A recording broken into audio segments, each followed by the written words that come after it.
नमस्कार मित्रांनो, आज आपण या व्हिडिओमध्ये इंडियन एव्हिडन्स ॲक्ट सेक्शन 24 ते 30 अर्थात कन्फेशन या टॉपिकचा अभ्यास करूया. मित्रांनो, सर्वप्रथम मी आपल्याला आज विजयादशमीच्या निमित्ताने सर्वांना शुभेच्छा देत आहे की येणारा वर्ष आपल्याला सर्वांना चांगला जाईल. मित्रांनो, मी आपल्याला हा व्हिडिओ सुरू करण्याआधी अशी विनंती करतो आणि माहिती देतो की माझा यूट्यूब चॅनल आहे ADV म्हणजे ॲडव्होकेट SR गोयल. ज्यांनी माझा यूट्यूब चॅनल अजून सबस्क्राईब केला नसेल त्यांना विनंती करतो की त्यांनी यूट्यूब चॅनल सबस्क्राईब करावा आणि माझा मोबाईल नंबर आहे 9960977925. आपण सर्वांना अशी मी विनंती करतो की आपण माझा यूट्यूब चॅनल सबस्क्राईब करा आणि लाईक करा. आता आपण कन्फेशन ह्या टॉपिकला सुरुवात करूया. मित्रांनो, यापूर्वी आपण ॲडमिशन हा टॉपिक पूर्ण केलेला आहे. सेक्शन 17 पासून 23 आणि सेक्शन 31 हे जे सेक्शन्स आहेत हे इंडियन एव्हिडन्स ॲक्टमधले हे सर्व सेक्शन्स ॲडमिशन ह्या टॉपिकबद्दल आहे. सेक्शन 24 पासून 30 पर्यंतचे जे सेक्शन्स आहेत ते कन्फेशनच्या बाबतीत आहे. कन्फेशन म्हणजे फौजदारी गुन्ह्याच्या संदर्भात आहे आणि कन्फेशन याचा अर्थ कबूल करणं. मित्रांनो, कन्फेशन हा शब्द जो आहे इंडियन एव्हिडन्स ॲक्टमध्ये कुठेही डिफाईन केलेला नाही. ॲडमिशन हा शब्द सेक्शन 17 मध्ये डिफाईन केलेला आहे, परंतु कन्फेशन हा कुठेच डिफाईन केलेला नाही. जर कन्फेशन हा शब्द डिफाईन केलेला नाही तर मग आपण ह्याचा कुठून मिनिंग घ्यावा, कुठून ह्याचा अर्थ शोधावा.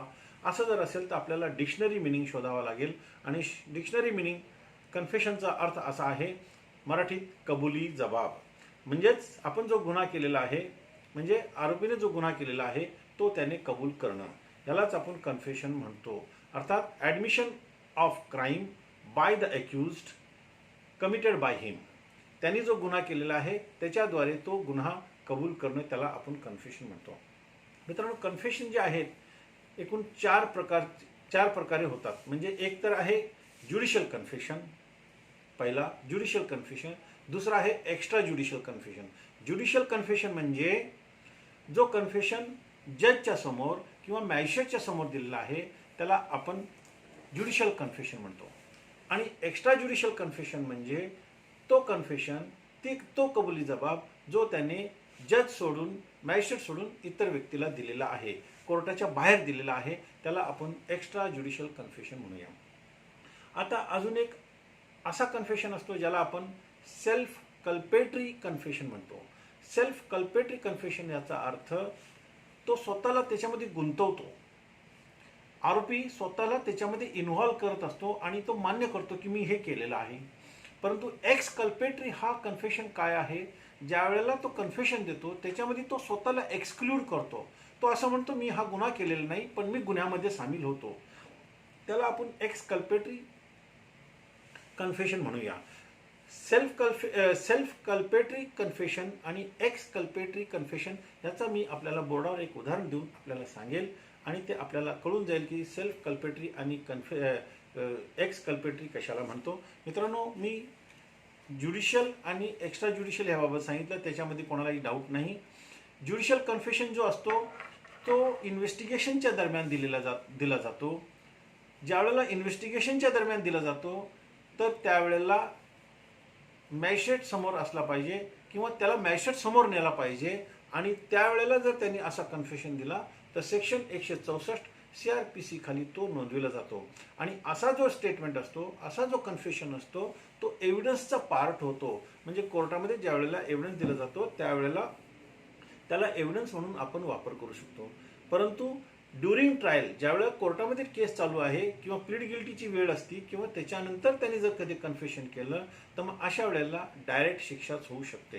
म्हणजे कोर्टाला जर असं वाटलं की ह्यानी जो कन्फेशन दिलेला आहे, ह्या आरोपीने जो कन्फेशन दिलेला आहे तो खरोखर खरा आहे आणि रिलायबल आहे, ॲडमिसेबल आहे, तर मग ट्रायल घेण्याची सुद्धा आवश्यकता राहत नाही, कोर्ट त्याला डायरेक्ट शिक्षा देऊ शकतो.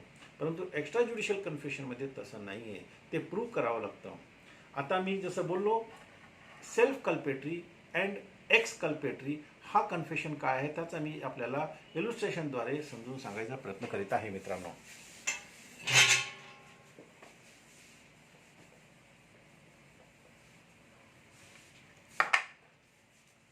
इन्स्ट्रक्शन बघूया.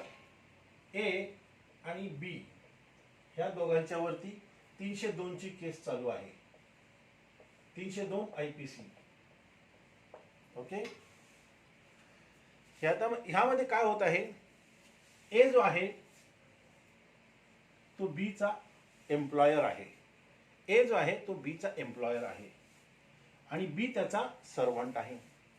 एक दिवशी असं झालं की ए ने बी ला सांगितलं की तू माझ्याबरोबर चल, आपल्याला एका ठिकाणी जायचं आहे, असं ए ने बी ला सांगितलं. आणि एच ऐकून बी त्याच्याबरोबर संग गेला आणि तिथे रात्रीची वेळ होती. तिथे गेल्यानंतर ए ने सीचा दार खटखटवायला सांगितलं, म्हणजे त्याला आवाज द्यायला सांगितलं. कोणाला सांगितलं? ए ने बी ला सांगितलं की तू दार वाजव. बी ने दार वाजवला. दार वाजवल्यानंतर सी तिथे बाहेर आला. जसं सी बाहेर आला, ए ने त्याला शूट करून टाकला. पिस्तूल त्याच्याकडे होतं, त्याने शूट करून टाकलं. आणि त्याच्यानंतर मग आता बीला हे माहीत नव्हतं. बीला हे माहीत नव्हतं की ए काय करणार आहे. आता बीने काय केलं, तो घाबरला. तो घाबरल्यामुळं आता एने त्याला सांगितलं, एक काम करा, आता आपण याचा मर्डर केलेला आहे सीचा, आपण ह्याला उचलून विहिरीमध्ये टाकून देऊ. शेजारी एक विहीर होती, त्याच्यामध्ये टाकून देऊ. आता बीने काय केलं, नाईलाज असतो काय होईना, आपला एम्प्लॉयर आहे, आपला मालक आहे, या दृष्टिकोनातनं त्याची मदत केली आणि ए आणि बीने मिळून सीची जी डेड बॉडी आहे ती तिथे विहिरीमध्ये टाकून दिली आणि नंतर ते निघून गेलं. कोर्टामध्ये ज्यावेळेस केस चाललेली आहे, सीने हे कोर्टामध्ये सांगितलं. काय सांगितलं? ए जो आहे माझा मालक आहे, मी त्याच्याबरोबर गेलो होतो, माझ्याकडे फक्त टॉर्च होती. ए ने मला सांगितलं सीचा दरवाजा वाजव, मी दरवाजा वाजवला आणि ए ने त्याला शूट केलं, मी त्याच्यात काहीच केलेलं नाही. हे झालं एक्सकल्पेटरी कन्फेशन.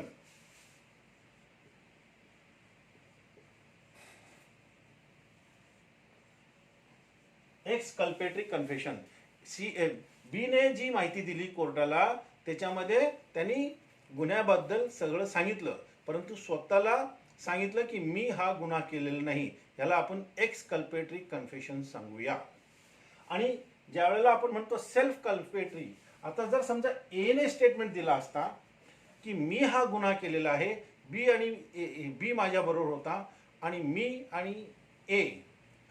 आणि बी आम्ही दोघांनी मिळून हा गुन्हा केलेला आहे, मग ज्या वेळेला ए असा स्टेटमेंट देईल तो होईल सेल्फ कल्पेटरी कन्फेशन. म्हणजे ए ने जर समजा कन्फेशन केलं तर तो झाला सेल्फ कल्पेटरी कन्फेशन. आणि बी ने जर समजा असं कन्फेशन दिलं की बाबा मी त्याच्यामध्ये इन्व्हॉल्व नव्हतो, मला ते काही माहीत नव्हतं आणि त्यांनी स्वतःला गुन्ह्यापासून वेगळं ठेवायचा प्रयत्न केलेला आहे, असं जर त्याचं कन्फेशन झालं तर ते झालं एक्सकल्पेटरी कन्फेशन. मित्रांनो, सेल्फ कल्पेटरी अँड एक्सकल्पेटरी हा जो कन्फेशन आहे ह्याच्यातला जो फरक आहे तो आपल्याला आता कळाला असेल.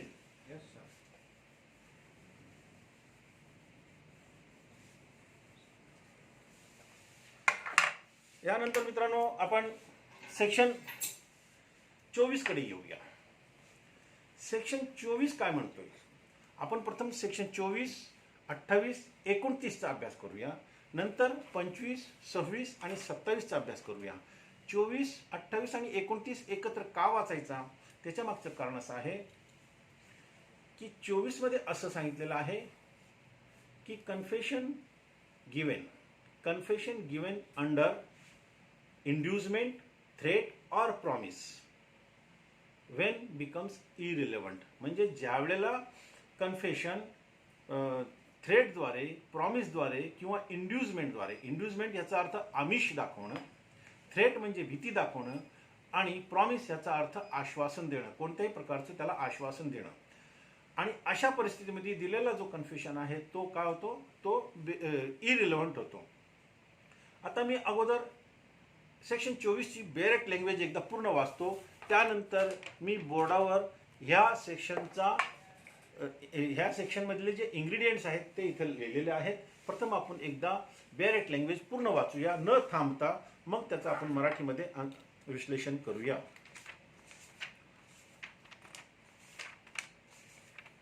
सेक्शन 24 काय म्हणते मित्रांनो? Confession caused by inducement, threat और प्रॉमिस म्हणजे confession cause by inducement, threat और promise when irrelevant in criminal proceedings. Criminal प्रोसिडिंग्समध्ये कन्फेशन केव्हा इरिलेव्हंट होतो. आता केव्हा इरिलेव्हंट होतो त्याबाबतची पुढची माहिती इथे दिलेली आहे. A confession made by an accused person is irrelevant in a criminal proceeding if the making of the confession appears to the court to have been caused by inducement, threat or promise having reference to the charge against the accused person, proceeding from a person in authority and sufficient in the opinion of the court to give the accused person grounds which would appear to him reasonable for supposing that by making it he would gain any advantage or avoid any evil of a temporal nature in reference to proceedings against him. याचा अर्थ काय. या संपूर्ण सेक्शनला आपण वाचल्यानंतर ह्याची जी बेरेंट language आहे ती खूप मोठी आहे, परंतु त्याचा मराठीमध्ये जो अनुवाद आहे तो असा आहे की ज्या वेळेला कोर्टाचा असा अनुमान होईल, ज्या वेळेला कोर्टाचा असा अनुमान होईल, इथे असं म्हटलेलं आहे बघा, if the making of the confession appears to the court, ज्या वेळेला कोर्टाचा असा अनुमान होईल की असा जो कन्फेशन आहे, असा जो कबुली जबाब आहे इंड्युसमेंटद्वारे, थ्रेटद्वारे किंवा प्रॉमिसद्वारे घेतलेला आहे, मग कोर्ट असा जो इंड्युसमेंटद्वारे, थ्रेटद्वारे किंवा प्रॉमिसद्वारे घेतलेला कन्फेशन आहे तो इरिलेव्हंट आहे असं कोर्ट अनुमान लावेल. आणि पुढे काय म्हटलंय, having reference to the charge against the accused person.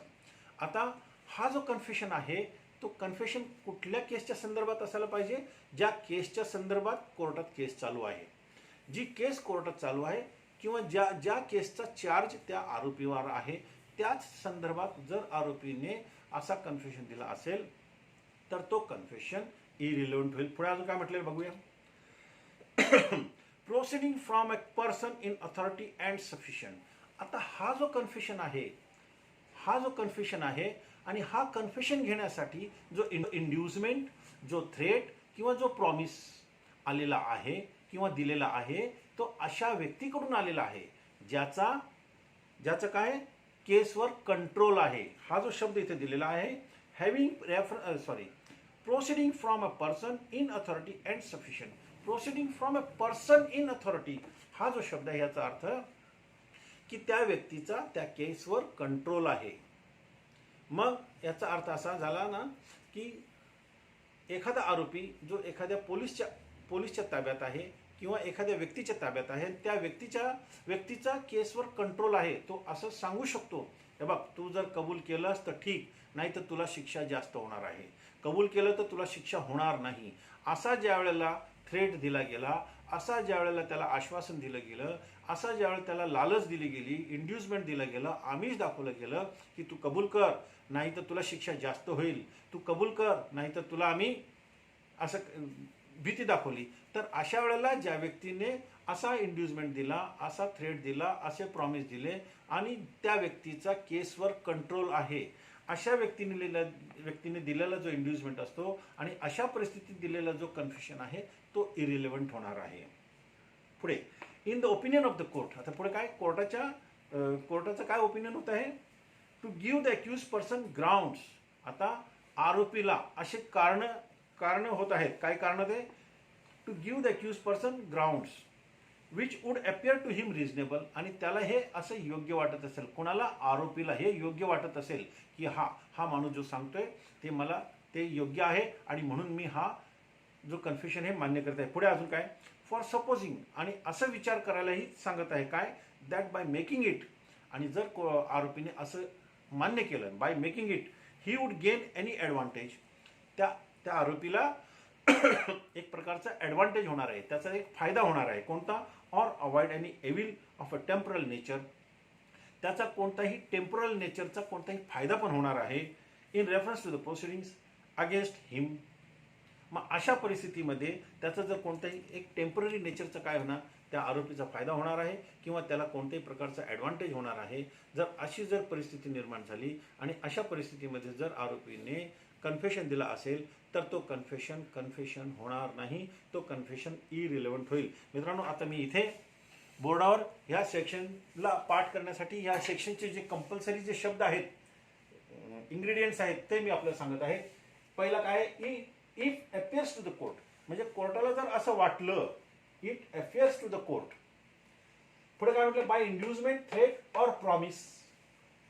कोर्टाला जर असं वाटलं की हा जो कन्फेशन आहे, हा कन्फेशन इंड्युसमेंटद्वारे, थ्रेटद्वारे किंवा प्रॉमिसद्वारे घेतलेला आहे. पुढे काय म्हटलेले, having reference to the charge against the accused.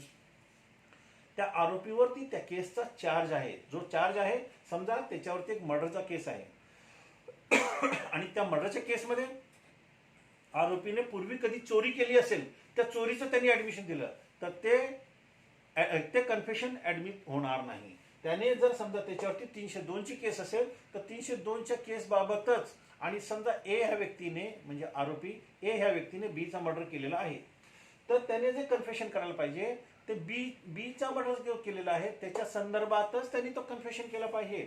त्यांनी पूर्वी कुठे चोरी केली असेल, त्याचं कन्फेशन असेल, तर ते चालणार नाही. किंवा ह्या ए आरोपीने कुठे सीचा मर्डर केला असेल, ते सुद्धा चालणार नाही. फक्त आणि फक्त त्या केस पुरतं त्याचा जो कन्फेशन आहे तो कन्फेशन असला पाहिजे. म्हणून असं म्हटलंय, having reference to the charge against accused. पुढे काय म्हटलं, proceeding from a person in authority. Proceeding from a person in अथॉरिटीचा अर्थ मी जसं सांगितलं की जो व्यक्ती असं आमिष दाखवित आहे, जो व्यक्ती असं आमिष दाखवित आहे, जो व्यक्ती अशी भीती दाखवित आहे, जो व्यक्ती असं प्रॉमिस करीत आहे किंवा आश्वासन देत आहे, तू गुन्हा कबूल कर तर तुला शिक्षा कमी होईल किंवा तुला आम्ही माफ करायला लावू, असं त्या व्यक्तीचा त्या केसवर कंट्रोल पाहिजे. तेव्हा जाऊन शनी हा जो इंड्युसमेंट आहे, हा जो प्रॉमिस आहे, हा जो थ्रेट आहे, आणि ह्याच्या अंडरमध्ये दिलेला जो कन्फेशन आहे तो इरिलेव्हंट होणार आहे. आणि पुढे काय म्हटलेले, accused would gain any advantage. म्हणजे असं कोर्टाचं ओपिनियन होईल, in the opinion of the court. कोर्टाला असं वाटतंय की असा जो इंड्युसमेंट, थ्रेट किंवा प्रॉमिस दिला होता आणि त्याद्वारे त्यांनी जे कन्फेशन केलेलं आहे, त्यामुळे त्या आरोपीचा कुठेतरी फायदा होत आहे. किंवा avoid any evil of any temporal nature. त्याचा टेम्पोरल नेचरचा जो काही त्याला नुकसान होणार होता, तो त्याच्यामुळे त्याचा वाचणार आहे, असा त्याचा अर्थ आहे. मी आपल्याला एक इलिस्ट्रेशन देतो. आता इलिस्ट्रेशन देत आहे. इलिस्ट्रेशन असं आहे की ए ह्या व्यक्तीने गावामध्ये चोरी केली आहे.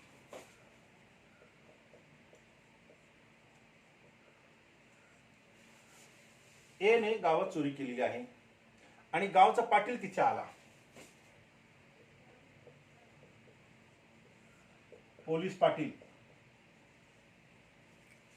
तिथे आला. त्याने एला पकडून ठेवलेले सगळ्यांनी, आणि एला पोलीस पाटलाने सांगितलं, काय सांगितलं, तू काय केलेलं आहेस, गुन्हा केलेला आहे, कबूल कर. जर कबूल केलं तर तुला काहीच होणार नाही, तुला आम्ही माफ करू, म्हणून तू गुन्हा कबूल कर. आणि अशा भीतीपोटी ए ने कन्फेशन दिलेलं आहे.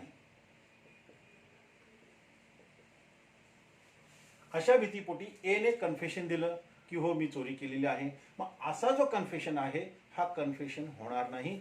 असा कन्फेशन हा इरिलेव्हंट होईल. बरोबर आहे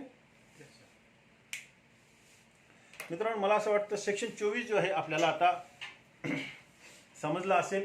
मी फक्त डायरेक्ट लँग्वेजची जी भाषा आहे त्याचा ट्रान्सलेशन करून, त्याचा विश्लेषण करून आपल्याला सांगत आहे. सेक्शन हा फार छोटा किंवा मोठा असतो, जे काय आहे त्याचा इंटरप्रिटेशन खूप मोठा असतो. नंतर एकदा आपल्याला जर समजलं तर मग आपण सायटेशन्स त्याचा वापर करून आपला नॉलेज अजूनही वाढवू शकतो. मित्रांनो, सेक्शन 24 मध्ये जे सांगितलेलं आहे एकदा मी फक्त रिव्ह्यू करतो. सेक्शन 24 मध्ये असं सांगितलेलं आहे की इंड्युसमेंट, थ्रेट किंवा प्रॉमिस द्वारे असा जो घेतलेला कन्फेशन आहे, तो कन्फेशन जर कोर्टाला असं वाटलं की अशा परिस्थितीमध्ये हा कन्फेशन घेतलेला आहे तर तो इरिलेव्हंट होईल.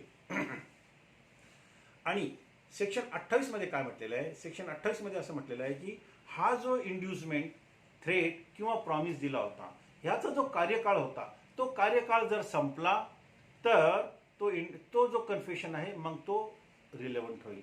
अर्थात समजा जसं एका केसमध्ये ए हा एक व्यक्ती असेल आणि त्याच्यावरती त्या इन्स्पेक्टरनी सांगितलं असेल किंवा डीएसपीनी त्याला सांगितलं असेल, तू जर गुन्हा कबूल केलास तर तुला शिक्षा होणार नाही, तू काळजी करू नकोस, अशी त्याला भीती दाखवली होती आणि त्याला सांगितलं. परंतु त्यांनी तो जो कन्फेशन आहे तो रिलेव्हंट नाही आणि त्यांनी काही कन्फेशन केलं नाही. समजा एक काही काळ गेल्यानंतर, 6 महिने, 1 वर्षभर गेल्यानंतर मग जर समजा त्या आरोपीने कन्फेशन केला तर तो कन्फेशन होईल. आता तो इंड्युसमेंट, थ्रेट किंवा प्रॉमिसचा जो कार्यकाळ होता ती जी वेळ होती ती संपलेली आहे आणि ती संपल्यानंतर जर आरोपीने कन्फेशन दिला तर तो कन्फेशन होईल, तो कन्फेशन रिलेव्हंट होईल. सेक्शन 28 ची बेअर ॲक्ट लँग्वेज अगदी सिंपल आहे, शॉर्टकट आहे आणि समजून जाईल. लगेच मी वाचून दाखवतो. सॉरी. सेक्शन 28 ची हेडिंग काय म्हणते बघा. Confession made after removal of impression caused by inducement, threat or promise relevant. जे आता मी सांगितलं आपल्याला. If such a confession as is referred in section 24, म्हणजे सेक्शन 24 मध्ये जे सांगितलेलं कन्फेशन आहे is made after the impression caused by any such inducement, threat or promise has, in the opinion of the court, been fully removed is relevant. अर्थात section 24 मध्ये जो कन्फेशनचा उल्लेख झालेला आहे, ज्या कन्फेशनचा उल्लेख झालेला आहे त्या कन्फेशनला जर केलेला असेल, त्या कन्फेशनचा जो कार्यकाळ आहे ती जर संपूर्ण संपली, त्याची जी वेळ आहे ती जर संपली आणि त्याच्यानंतर जर असा कन्फेशन दिला तर तो कन्फेशन रिलेव्हंट होईल. म्हणजे सेक्शन 24 आणि सेक्शन 28 हा समजायला अगदी सोपा आहे. सेक्शन 24 ची भाषा थोडीशी अवघड आहे, ते मी आपल्याला सांगितलं. त्यानंतर सेक्शन 29 मध्ये काय म्हटलेलं आहे. सेक्शन 29 मध्ये असं म्हटलेलं आहे की under the promise of secrecy if any confession is given, तर तो रिलेव्हंटच आहे.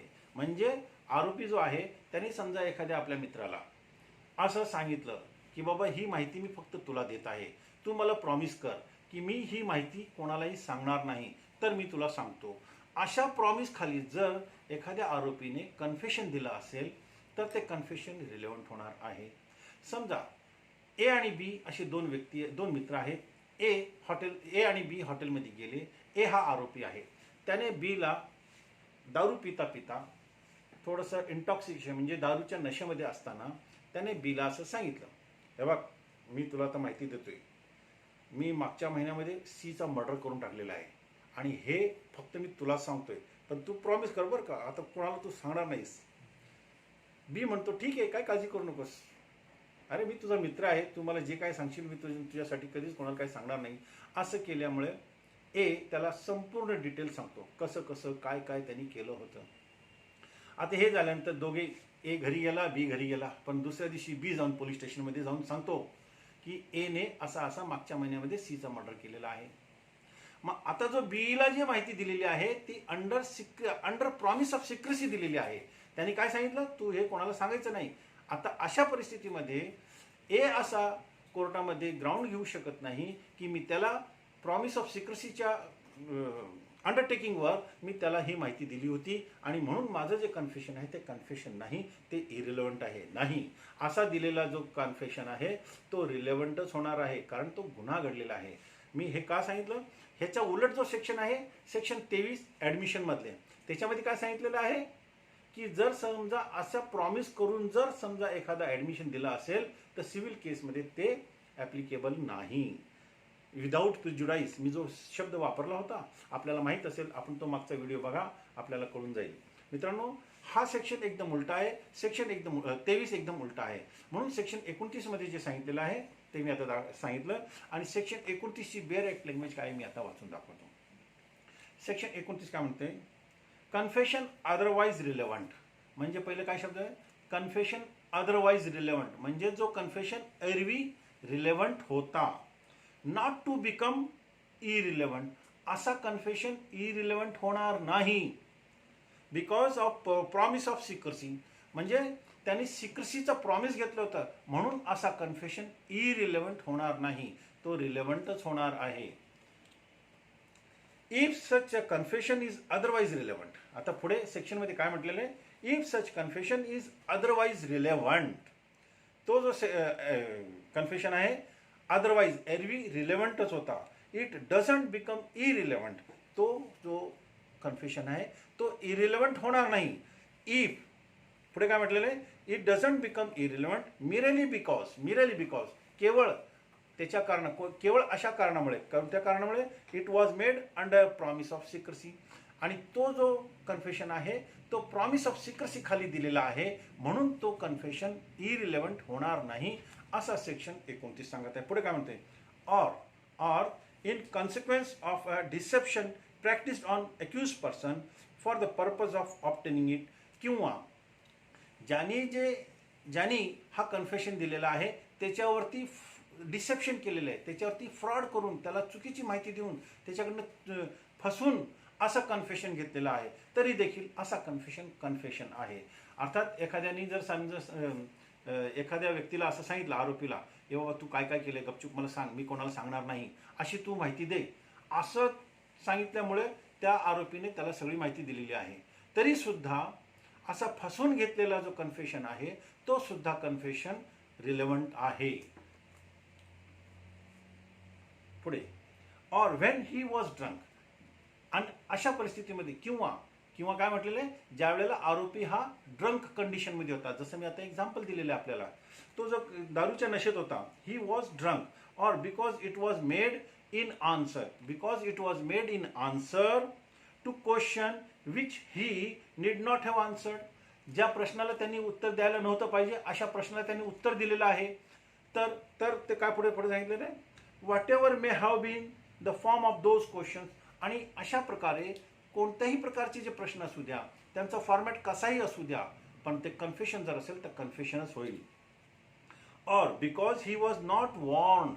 आणि त्याला असं पूर्वी सांगितलं नव्हतं, हे बघ तू आम्हाला ही माहिती दे, जर देणार नसेल तर आम्ही तुझ्या विरुद्ध असं कारवाई करणार आहे.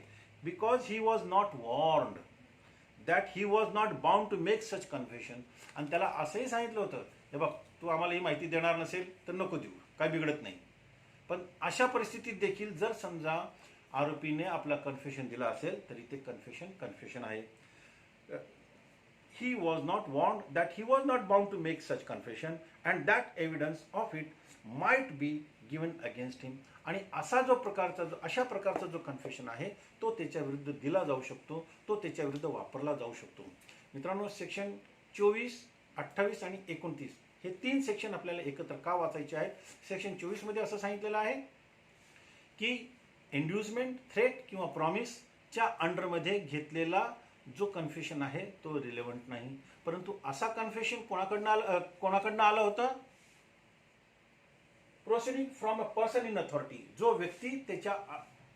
व्यक्ती ज्याचा कंट्रोल आहे त्या व्यक्तीकडनं असा इंड्युसमेंट, थ्रेट किंवा प्रॉमिस आला होता, तरच तो कन्फेशन इरेलेव्हंट होणार आहे. सेक्शन 28 काय म्हणतोय की अशा वेळेला म्हणजे जो कन्फेशन दिलेला आहे त्याचा जो कार्यकाळ आहे, म्हणजे जो इंड्युसमेंट, थ्रेट किंवा प्रॉमिस खाली दिलेला जो कन्फेशन आहे त्याचा कार्यकाळ संपल्यानंतर जर आरोपीने कन्फेशन दिला तर तो कन्फेशन रिलेव्हंट होणार आहे, तो इरिलेव्हंट होणार नाही. सेक्शन 29 काय म्हणतोय, जर अंडर प्रॉमिस ऑफ सिक्रेसी असं वचन दिलं होतं की तू मला जर माहिती दिली तर मी कोणालाही सांगणार नाही, अशा वचनाखाली जर समजा एखाद्याने आपलं कन्फेशन दिलं तरी सुद्धा ते कन्फेशनच होणार आहे. मित्रांनो, आता यानंतर आपण सेक्शन 25 कडे येऊ. 25, 26 आणि 27 हे 3 सेक्शन्स आहेत. ते फार टेक्निकल आहेत आणि समजायला सोपे आहेत. सेक्शन 27 थोडा समजायला आपल्याला अवघड आहे, परंतु फार मजेशीर सेक्शन आहे. सेक्शन 25 काय म्हणतो, सेक्शन 25 फक्त एकच गोष्ट सांगतो की कोणत्याही पोलीस ऑफिसरला दिलेला कन्फेशन हा रिलेव्हंट नाही. सेक्शन 25 ची भाषा फक्त 2 ओळीची आहे, मी आपल्याला वाचून दाखवतो. No confession made to police officer shall be proved as against a person accused of any offence. एखादा जो आरोपी आहे ज्याच्या विरुद्ध चार्ज आहे, त्याच्या विरुद्ध जो चार्ज आहे त्याबाबत त्यांनी जर एखाद्या पोलीस ऑफिसरला जर कन्फेशन दिला असेल तर तो कोणत्याही परिस्थितीमध्ये रिलेव्हंट होणार नाही. सेक्शन 25 एवढंच सांगतोय. आता सेक्शन 26 काय म्हणतोय, सेक्शन 26 आपल्याला असं सांगतोय की ड्युरिंग पोलीस कस्टडी, म्हणजे ज्या वेळेला आरोपीला ताब्यात घेतलेला आहे, म्हणजे कस्टडीमध्ये घेतलेला आहे, म्हणजे आरोपीला अटक केलेली आहे, किंवा त्याला कोर्टात हजर केल्यानंतर त्याचा पोलीस कस्टडीची ऑर्डर घेतलेली आहे. आणि अशा परिस्थितीमध्ये जर ह्या परिस्थितीमध्ये जर आरोपीने कोणत्याही प्रकारचं कन्फेशन दिलं तर ते कन्फेशन होणार नाही, अनलेस, असा शब्द त्या सेक्शनमध्ये वापरलेला आहे, अनलेस जर असा कन्फेशन मॅजिस्ट्रेटच्या हजेरीमध्ये दिला असेल तर तो कन्फेशन होईल. आता सेक्शन 26ची जी बेअरेक्ट लँग्वेज आहे मी आपल्याला वाचून दाखवतो, म्हणजे तोही पॉईंट आपला क्लिअर होऊन जाईल. सेक्शन 26 अगदी सिंपल आहे. त्यात असं म्हटलेलं आहे, confession by accused while in custody of the police not to be proved against.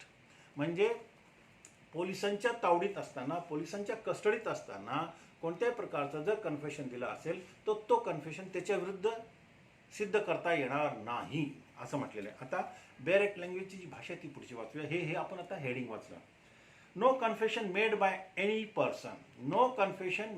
Person whilst he is in custody of a police officer. ज्या वेळेला तो पोलीस कस्टडीमध्ये असेल, अशा कस्टडीमध्ये असताना त्याने जर कोणत्याही प्रकारचं कन्फेशन केला असेल तर, अनलेस, पुढे म्हटलेलं आहे, unless it be made in the immediate presence of the magistrate. Unless म्हणजे ज्या वेळेला जर असा जो कन्फेशन आहे immediate presence of the magistrate, तिथे असलेल्या कोणत्याही मॅजिस्ट्रेटच्या समोर जर समजा असा कन्फेशन दिला तर तो कन्फेशन होईल, अन्यथा तो कन्फेशन होणार नाही. हे याच्यात सांगितलेलं आहे. Shall be proved as against such person.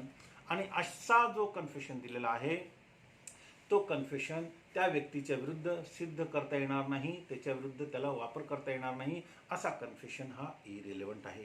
आता ह्याच्यामध्ये असं म्हटलेलं आहे, मॅजिस्ट्रेटची एक डेफिनेशन दिलेली आहे, एक्सप्लेनेशन दिलेलं आहे. काय म्हटलेलं आहे, इन दिस सेक्शन मॅजिस्ट्रेट म्हणजे कोण, doesn't include the head of the village discharging magisterial functions in the presidency of Fort St. George. Fort Saint George म्हणजे तो मद्रासमधला आहे. तिथला जो फोर्ट सेंट जॉर्ज आहे, तिथला जो एरिया आहे, तिथला जो विलेज हेडमॅन असतो त्याला मॅजिस्ट्रेट म्हटलेलं नाही.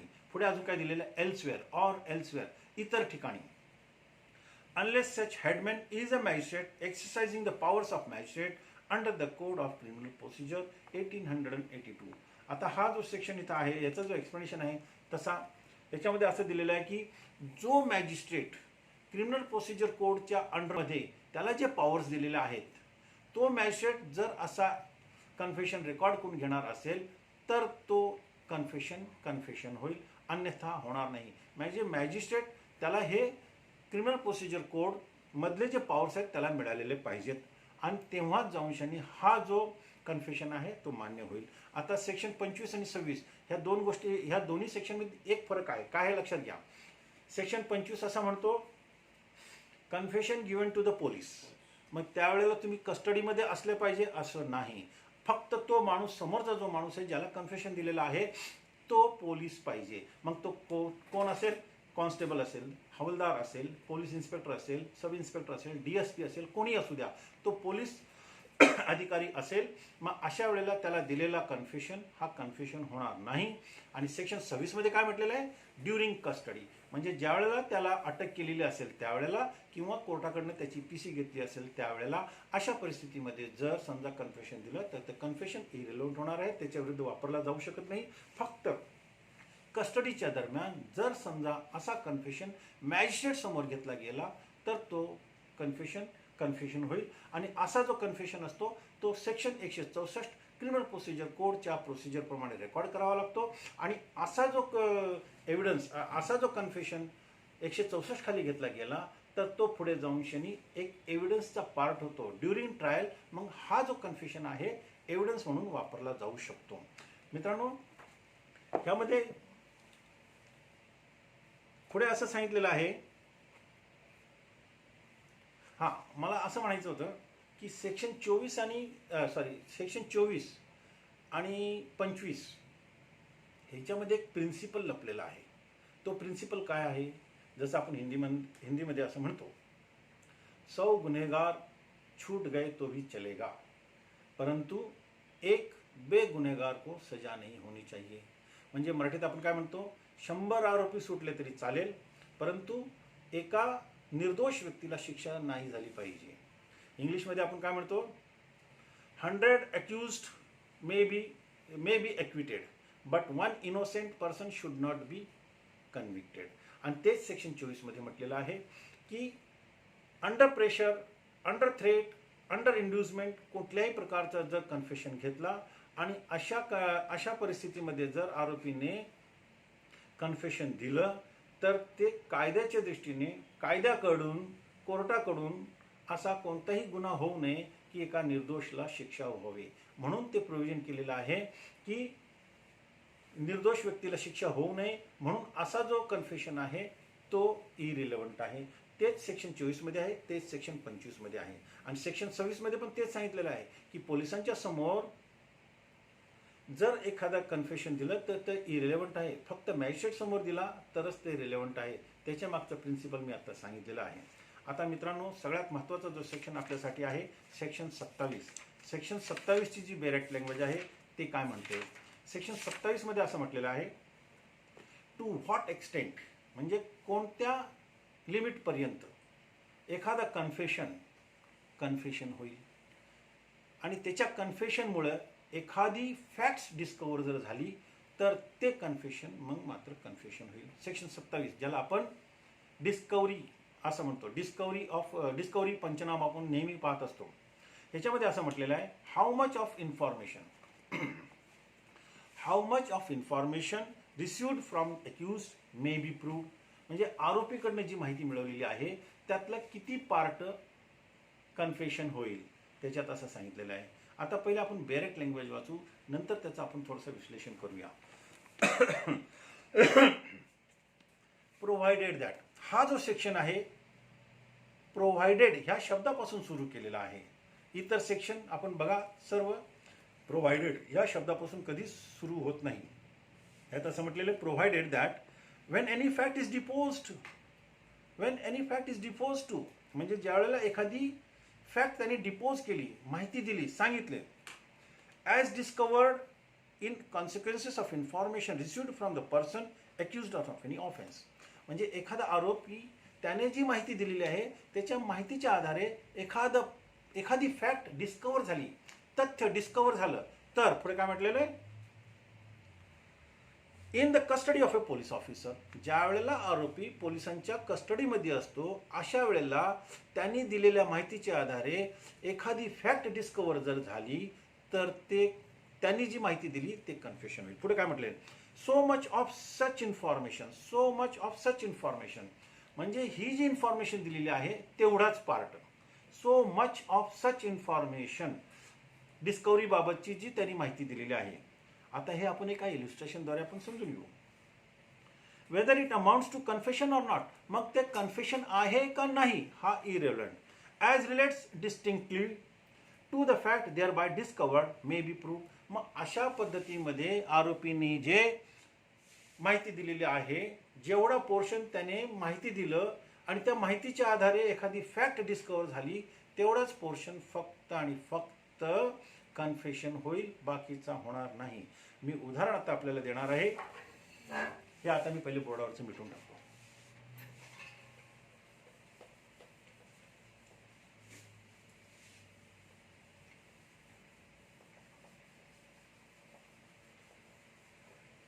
काय अडचण का पोलीस आहे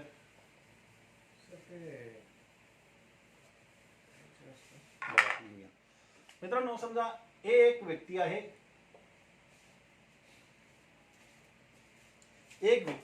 हा आरोपी आहे, एक्युज्ड.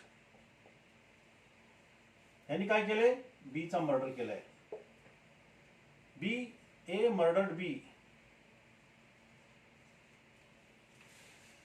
आणि ए ने नाईफ द्वारे बीचा मर्डर केलेला आहे. ए ने पोलीस स्टेशनमध्ये असं सांगितलं की मी बीचा मर्डर केलेला आहे. मी ज्या चाकूने बीचा मर्डर केला आहे तो चाकू मी अमुक ठिकाणच्या गार्डनमध्ये झाडाच्या खाली लपून ठेवलेला आहे. तुम्ही माझ्या संगत चला, मी तो चाकू तुम्हाला दाखवतो.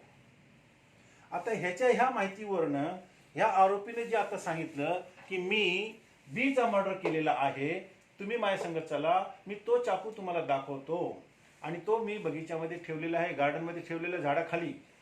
एच्या माहितीवरून पोलीस त्या ठिकाणी गेले आणि तिथे गेल्यानंतर तिथे त्यांनी तो चाकू रिकवर केला. आता या संपूर्ण स्टेटमेंटमध्ये त्याने जे सांगितलं मी बीचा मर्डर केलेला आहे, हे इरिलेव्हंट आहे. सेक्शन 26 आडवा आला. बरोबर. आता तो त्याच्या माहितीच्या आधारे जो चाकू काढला गेला, तो जो चाकू जर निघाला तर मग त्याला बाकीचे कॉरोबरेटिव्ह एव्हिडन्स ज्यावेळेला आपण घेतो, फक्त ही जी माहिती आहे की मी चाकू काढून देतो आणि तो जर चाकू काढला गेला मग ते रिलेव्हंट आहे.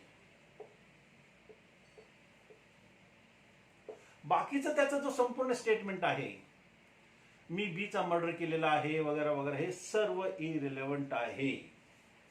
आता मग ही केस कशी प्रूव्ह करणार मी आपल्याला सांगतो. हा जो नाईफ, ह्याच्यावरती रक्त असेल, फॉरेन्सिक लॅबचा रिपोर्ट येईल. बरोबर. त्याच्यानंतर जो माणूस मेलेला आहे बी, त्याचे जे रक्ताचे कपडे आहेत रक्तात माखलेले, त्याच्यावरचा रक्ताचा ग्रुप, ह्या चाकूवरचा रक्ताचा ग्रुप, ह्या चाकूवरती आरोपीचे फिंगरप्रिंट्स वगैरे वगैरे, ह्या सगळ्या गोष्टी ज्यावेळेला कोर्टामध्ये येणार त्यावेळेला त्याची केस ती प्रूव्ह होणार. आणि इथे फक्त आणि फक्त त्याच्याकडनं जो चाकू काढलेला आहे तो चाकू फक्त रिलेव्हंट, तो चाकूचा जो त्यांनी कन्फेशन दिलेला आहे तेवढाच रिलेव्हंट आहे. बाकी त्यांनी जे स्वतः सांगितलेलं आहे की मी मर्डर केलेला आहे, मी बीला मारलेला आहे, हे सर्व इरिलेव्हंट आहे. त्याच्या ह्या स्टेटमेंटच्या आधारे कोर्ट त्याला शिक्षा देऊ शकत नाही. त्याला शिक्षा देण्यासाठी बाकीचे सगळे पुरावे कोर्टामध्ये सादर करावे लागतील. फक्त हे चाकू काढल्यानंतर त्याच्या आधारे जे बाकीचे पुरावे गोळा झालेले आहेत त्याच्या आधारे त्याला मात्र शिक्षा होऊ शकते. इथे एक लक्षात घ्या. दोन गोष्टी अजून मी आपल्याला याच्यात सांगू शकतो. आता त्याने एक सांगितलं की मी चाकू गार्डनमध्ये, बगीच्यामध्ये झाडाच्या पाठीमागे फेकलेला आहे. तो जो स्पॉट आहे कोणता, जिथे चाकू फेकलेला आहे, तो पब्लिक रिचेबल आहे का? पब्लिक रिचेबल म्हणजे तो इझिली अप्रोचेबल आहे का? तिथे पब्लिक येतात जातात का? मग अशी जर परिस्थिती होईल तर मग तो सुद्धा इरिलेव्हंट होईल. आता जर त्यांनी हे उलट सांगितलं असतं की मी तो चाकू रोडवर फेकून दिलेला आहे, मग त्याचा जो स्टेटमेंट आहे तो इरिलेव्हंट झाला असता. बाकीच्या पुराव्यांनिशी ते सगळं सिद्ध करता येतं, परंतु हे महत्वाचं आहे त्यांनी दिलेला जो स्टेटमेंट आहे, मी जो चाकू फेकलेला आहे, जो लपवलेला आहे, तो मी काढून देतो, एवढीच गोष्ट फक्त या सेक्शन मध्ये सांगितलेली आहे आणि बाकीचं संपूर्ण स्टेटमेंट इरिलेव्हंट आहे. मित्रांनो, मला असं वाटतं आपल्याला हा सेक्शन 27 समजला असेल. यानंतर मी येतो सेक्शन 30 वर. Section 30 of Indian evidence act काय म्हणतोय? कन्फेशन बाय को एक्युज्ड. आता ह्याच्यामध्ये असं म्हटलेलं आहे की सह आरोपी जो आहे, सह आरोपींनी दिलेल्या कन्फेशनच्या आधारे जर त्याच्या विरुद्ध जर पुरावे असतील तर काय, ह्याच्याबद्दल याच्यामध्ये सांगितलेलं आहे. मी सेक्शन 30 ची डायरेक्ट लँग्वेज आहे. Consideration of proved confession affecting person making it and others jointly under trial for the same offence. एक किंवा एकपेक्षा जास्त लोकांच्या विरुद्ध ज्यावेळेला ट्रायल चालू असते, मग त्यावेळेला एका आरोपींनी जर कन्फेशन दिलं तर ते कन्फेशन इतरांच्या विरुद्ध आहे का नाही याबाबतची माहिती या सेक्शन 30 मध्ये दिलेली आहे. मी सेक्शनची 30 ची जी आहे डायरेक्ट लँग्वेज वाचतो, मग आपण त्याचं विश्लेषण करूया. when more persons than one are being tried jointly for the same offense. एकाच ऑफेन्स करता दोनपेक्षा म्हणजे when more persons than one, एक पेक्षा जास्त व्यक्तींची ट्रायल एकत्र चाललेली आहे. and a confession made by one of such persons affecting himself आणि एका व्यक्तीने असा कन्फेशन दिला जो त्याला स्वतःला अफेक्ट करीत आहे, त्याच्या विरुद्ध आहे, तो स्वतःच्या विरुद्ध सांगत आहे. And some other of such person, आणि स्वतःच्या विरुद्ध सांगतोय आणि इतरांच्या विरुद्ध सांगतोय, इज प्रूव्ड, आणि ते जर सिद्ध केलं, the court may take into consideration. मग काय सांगितलंय? Court may take into consideration. Court असा जो स्टेटमेंट आहे, असा जो कन्फेशन आहे, तो काय विचारात घेऊ शकतो. Such confession is against such person, other person, as well as against the person who makes such confession. जो व्यक्ती असा कन्फेशन करीत आहे त्याच्या विरुद्ध आणि ज्यांच्या विरुद्ध केलेला आहे, आणि असं जर प्रूव्ह झालं तर कोर्ट काय करू शकतो? असा जो कन्फेशन आहे विचारात घेऊ शकतो. असे पुढे जाईल.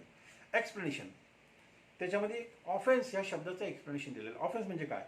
As used in this section, ह्या सेक्शनमध्ये जो वापरलेला आहे, includes the abetment of or attempt to commit the offence.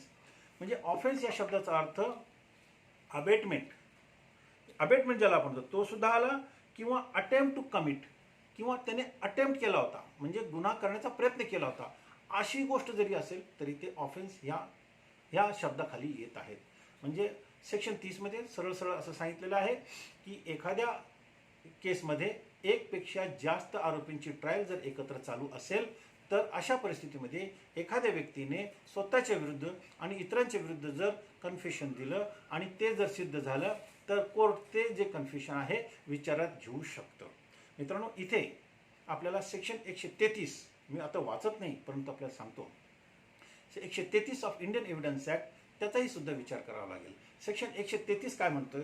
Section 133 of Indian evidence act असं म्हणतो की सेक्शन 30 खाली ज्या वेळेला एखाद्या सह आरोपीने कबुली जबाब दिलेला आहे तर त्याच्या कबुली जबाबाच्या आधारे, means on the basis of the confession given by the co-accused, court can convict the other accused persons and such conviction shall not be illegal.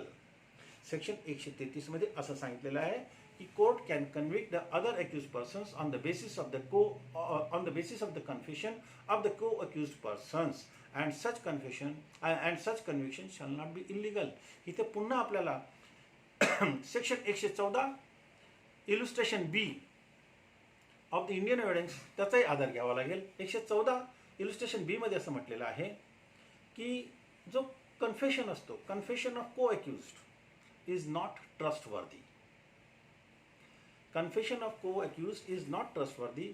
तो पुढे काय म्हटलेलं आहे की जर असा व्यक्ती जो कन्फेशन देतो त्याचं कन्फेशन हे ट्रस्टवर्दी नसतो. का नसतो? कारण तो जर स्वतःच्या मित्रांचं नाही, आपल्या मित्रांचं नाही, तर तो कोर्टाला खरं सांगेल ह्याची काहीही गॅरंटी नाही.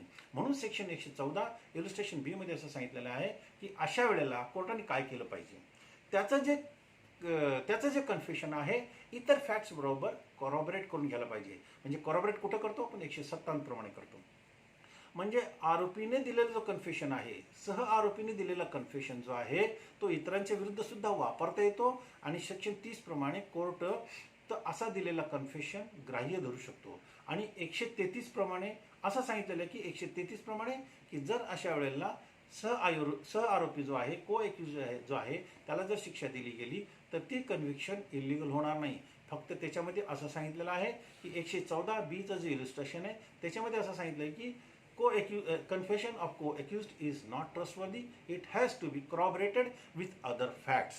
एवढंच आता सांगितलेलं आहे. मित्रांनो, सेक्शन 24 ते 30 पर्यंतचा जो कन्फेशनचा जो टॉपिक आहे आपण आज इथं पूर्ण केलेला आहे. काय म्हणायचं होतं तुम्हाला?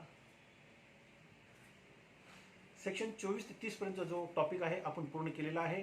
आता आपल्या इंडियन एव्हिडन्स ॲक्ट मधला जो सेक्शन 5 पासून 55 पर्यंतचा जो एक प्रवाह आहे, पहिला होता 5 पासून 6 पासून 16 पर्यंत म्हणजे कनेक्टेड फॅक्ट्स, त्यानंतर ॲडमिशन 17 पासून 23 आणि सेक्शन 31. आता आज आपण ह्या व्हिडिओमध्ये सेक्शन 24 पासून 30 कन्फेशन पूर्ण केलेला आहे. मला असं वाटतं की कन्फेशन हा टॉपिक जो आहे आपल्याला एकदम क्लिअर झालेला असेल. काही डाऊट असल्यास आपण मला व्हॉट्सअपद्वारे सुद्धा प्रश्न विचारू शकता, मी त्याचं उत्तर देण्याचा प्रयत्न करेल. यानंतरचा जो व्हिडिओ असेल तो डाईंग डिक्लरेशनचा असेल. मित्रांनो, आपल्याला सांगून ठेवतो, डाईंग डिक्लरेशन हा टॉपिक खूप मोठा आहे, तसा इंटरेस्टिंग आहे, समजून घेण्यासारखा आहे. तर पुढील व्हिडिओ जो येईल तो डाईंग डिक्लरेशन बाबत असेल. धन्यवाद.